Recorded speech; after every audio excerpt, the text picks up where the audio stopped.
All right, guys, let's do chapter 4. And what I did is actually I chopped this up into smaller chunks, kind of keep my videos less than 20 minutes. So looking at chapter 4, what we're going to do is we're going to talk about connective tissues this time around.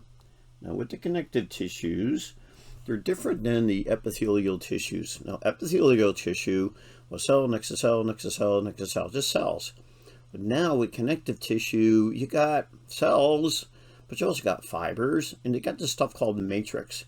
And matrix is a substance between the cells, So with these 4 classes, you have connective tissue proper, cartilage, bone, and blood. It's weird, they don't think of blood as connective tissue, but this was actually, say, liquid connective tissue. So as you look at table 401 here, all right, so what do we got here? These subclasses, loose connective tissue. Underneath that, it's called areolar, adipose, reticular. Remember, I'll talk more about these in detail later on. Dense connective, regular, irregular, elastic. Here's the 3 types of cartilage: hyaline, elastic, fibrocartilage. Now, as I mentioned, you got cells, kind of like that, make up the connective tissue.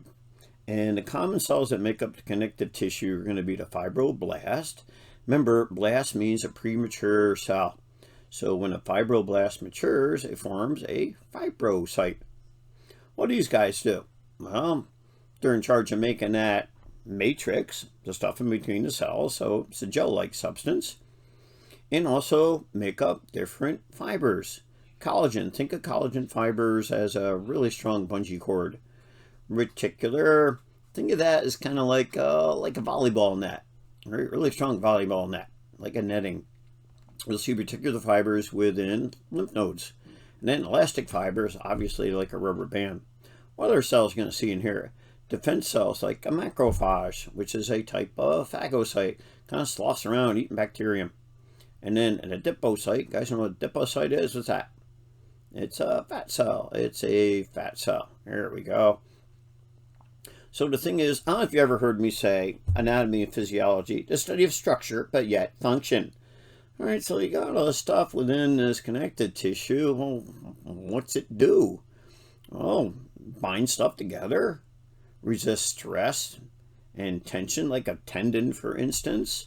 Or you'll see later on with bone. Bone has a lot of calcium salts and a lot of collagen in it. Also, reservoir for water and salts, and here's your adipocytes for fat storage.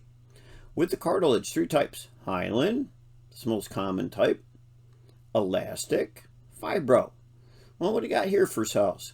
Chondroblast, premature chondrocyte. Here's that gel-type substance you'll find within cartilage, but a whole bunch of fibers as well. Collagen, elastic, fibers you'll find within cartilage. So what happens here? Resist compression. There's a large amount of water within the matrix, and then cushions and support body structures. Then we go to some other connective tissue. Here's bone, compact spongy bone. Cells, osteoblast, premature bone cell. Osteocyte, that's the mature bone cell. Well, really, the gel-type substance calcifies, makes it hard. You've heard of calcium salts before, and calcium phosphate. And the fibers, a lot of collagen fiber. So it makes it hard, resist compression and tension. Also, you need it for support and to protect your vital organs, like your brain. It's always good to have a skull, huh? And then you got blood. And blood, it's kind of weird. Connective tissue, but it's liquid. Got your red cells, your white cells, and platelets. The matrix, you got the blood plasma. We'll learn more about that in A&P too, but there's really no fibers. The only time really the fiber is going to show up for blood clotting. And blood, as you guys know, carries O2, gets rid of CO2, carries nutrients and waste products. So major function for connective tissue: binding and support. For instance, binding would be kind of like for your tendons, for example, taking that muscle and connecting it to a bone. Protection, maybe like your rib cage, your skull. Insulating, that would be like for your adipocytes, for your fat tissue. Also, fat tissue, reservoir for fuel, and transport substance. Mainly, that's going to be your blood. So, the three characteristics that makes it different from other tissue. Well, it all started out, it's called mesenchyme, and that's embryonic. That's where they all started from. Now, some of this connective tissue has a really good blood supply, and some of it doesn't have a good blood supply. And then here it is, extracellular matrix, stuff in between the cells.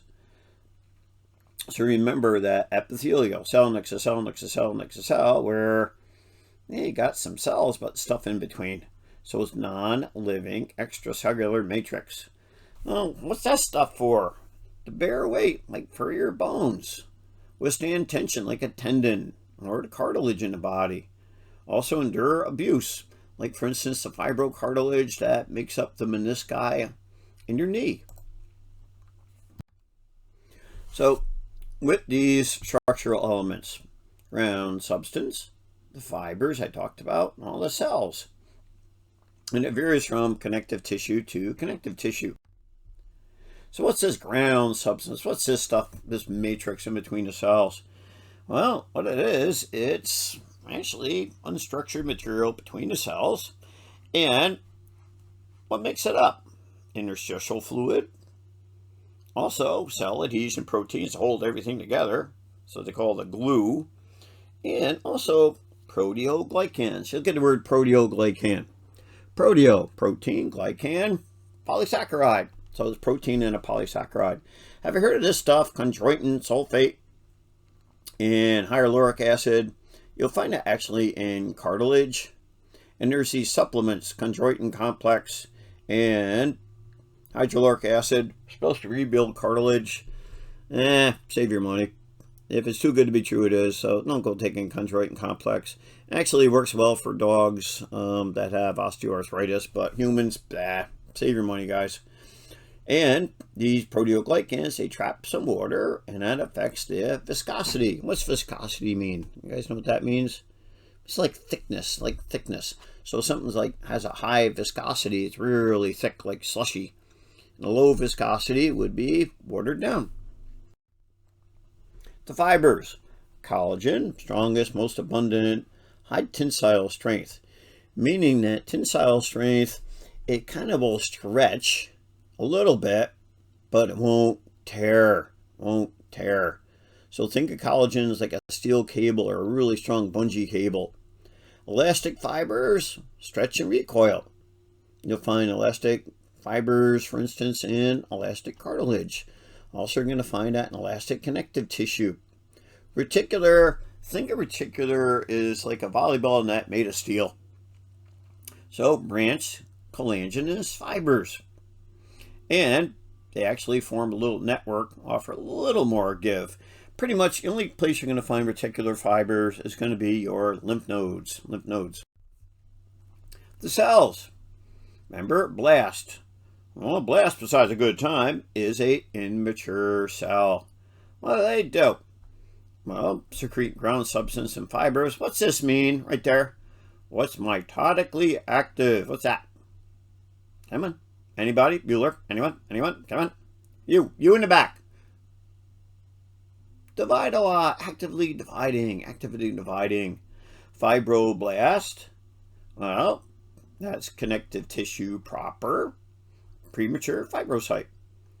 Chondroblast. Premature what? Cartilaginous cell. Osteoblast. Premature bone cell. And then see this word hematopoietic? What that means, hematopoietic, means blood-forming cells, blood-forming. So premature blood-forming cell. And then, what do you want to be when you grow up? Well, as these mature, they turn into a cyte. So mature form. They maintain the matrix, stuff in between the cells. This would be your chondrocytes and your osteocytes. And then also your fibrocytes that make the fibers. Fat cells store the nutrients Your white cells. We'll learn this in AP2. Well, white cells, there's all different types of white cells. Another name for a white cell is a what? A leukocyte. Leukocyte. They're made up of neutrophils, eosinophils, and lymphocytes. And those guys are very important for an immune response. So, response to injury, and also immune response. Mast cells. These are for an inflammatory response. The mast cells, these little suckers right here, these are the ones that make you miserable if you have allergies. Within the mast cell, they have these granules called histamine. When the histamine actually is released from the mast cell, it's called degranulation. Well, you get an allergic reaction. Your eyes water, your nose runs, you're itchy, so it makes you miserable. You've heard of antihistamines, haven't you? You heard of that? And then a macrophage, these are like a little Pac-Man sloughing around eating stuff. So eat dead cells and microorganisms, very important for the immune response. So here we go, you take a look at, this is like loose connective tissue, areolar connective tissue, a type of loose connective. Here's your macrophage sloughing along, fibroblasts, making the fibers. What fibers are they making? See, there's that bungee cord, strong bungee cord or steel cable, collagen. And then, see this? That's a reticular fiber. See, it looks like a netting. Then you have your elastic fibers, rubber bands. What else got in here? There's your adipocyte, your fat cell, neutrophil for the immune response. There's one that makes you miserable, mast cell. See the little granules in it? That degranulates, allergic reaction. And then here's your blood going through the capillary. How do you say capillary if you're from Britain? Capillary. That would be capillary class. All right, next slide. Now, with loose connective, well, they call it connective tissue proper. Well, you got loose connective, dense connective underneath this class. So, all connective tissue except your bone, cartilage, and blood. Now, with the loose connective, well, we got areolar, adipose, reticular. The other type is going to be dense connective, fibrous connective, dense regular, tendon, dense irregular, makes up a fibrous capsule around your joint, and then elastic, you'll find those within your large arteries that kind of, as the blood goes through them, they stretch. So areolar, what's this one do? Call it the universal packing material. Widely distributed, reservoir for water, salts. So the thing is, if this picks up a lot of water, causes the tissue to swell. Defends against infection because you got macrophages within this tissue. Stores fat, has fibroblasts. As you saw in that previous slide, loose arrangement of fibers all over the place. I'll show you a better picture of this. And it's got the ground substance in between. And as I just mentioned, that if there's extra fluid in there, it causes the tissues to swell. That's called edema. There it is. Not a really good picture, but look at it. Here's stratified squamous epithelium, and down the bottom, there it is. Kind of helps to hold your skin in place. That's a good thing, huh? So, very important. What do you got here? Actually, let me show you a better picture here. Here it is. Look at it. So, what do you have? Here's your collagen fiber right there. See the fine little netting? Looks like a bunch of fine little hairs. Reticular. And then there's some elastic, a little bit thicker than reticular fibers. There's a fibroblast, there it is. And then see these bigger cells? That's going to be a white cell. So it's down like the bottom of your skin. But also you'll find it kind of wrapped around outside of your liver as well. And anything gets down through the skin, well, it's got to get down through the loose connective tissue, which acts to protect you as well. Then another type of loose connective is adipose tissue. Adipose tissue, two types, white fat, brown fat. Well, the white fat, well, it's made up of an adipocyte. It's very similar to areolar, but got a lot of fat within the nucleus, or not nucleus, sorry, a lot of fat within the cytoplasm. So it stores nutrient, fat. Matrix, there's really not a lot of matrix in between the cells. Got a good blood supply though. So we need fat for shock absorption, For instance, your kidneys. Your kidneys are in a fat pad. So when you're jogging, your kidneys are wiggling around a fat pad. Also, you got a fat pad back of your eye. So when you're wiggling your head back and forth, all right, helps to absorb shock. Also, insulation for keeping you warm. Got to put that fatty layer on, and winter's coming up. And energy storage. Brown fat, pretty much brown fat, you're going to see that within newborns. And newborns is just to keep you warm. So the brown fat, lipid fuels to heat the bloodstream. So to keep the newborn warm, you'll see brown fat. So as you look at this, well, what do you got going on? See this little black thing right there? That's the nucleus. See, smushed off to the side. And then a lot of fat within the, or lipid, within the cytoplasm. So where do you find that? As I mentioned, kidneys, your eyeballs, abdomen, breast tissue. There it is. See? And it pushed off to the side, and a lot of fat. That's the easy one to recognize. Reticular. Reticular, really the only place you're going to find this is going to be your lymph node, spleen, which is a big lymph node, and within your bone marrow as well. So it resembles areolar, but it's got these specialized fibers, a little stronger. The reticular fibers are stronger. So as you look at this, what you got going on here? See the little black fiber in here? See that black fiber? That's the reticular fibers. And then what do you got for all these cells in here? You got a ton of white cells. It's called a lymphocyte. And then see these bigger ones? That's a macrophage in here. And the bigger ones are macrophages. The smaller ones are a lymphocyte. Or you look at this one. Once again, there's tons of lymphocyte for the immune response. And then you can see all the fibers kind of scattered all over the place. All right. Then we have dense regular connective tissue. With this one, remember, anatomy physiology, help me talk class, anatomy physiology, study of structure and yet function. Well, it's got a whole bunch of collagen fibers, so this has got to be real strong stuff. So dense regular is also known as tendon, and it's also known as white fibrous. So it's got a lot of fibers, and they stretch a little bit. Fibroblasts make the fibers, ground substance, not much in between, just a lot of fibers. Doesn't have a lot of cells, doesn't have a good blood supply. You know, if you ever, if you're cutting up some chicken, and as you're cutting up chicken, and you notice that as that muscle goes to the bone, you got that white tendon that's all chewy, and it doesn't have a actually good blood supply. Tendons can't have a good blood supply, so when you're exercising and lifting weights and moving, that tendon stretching has got a good blood supply in it. What? You're going to be bleeding out all the time. You damage those blood vessels. So as you look at this, there it is, tendon. Also makes up a ligament. What's the difference between a tendon and a ligament? Come on. What's a tendon do? Attaches what to what? Muscle to bone. What's a ligament do? Come on.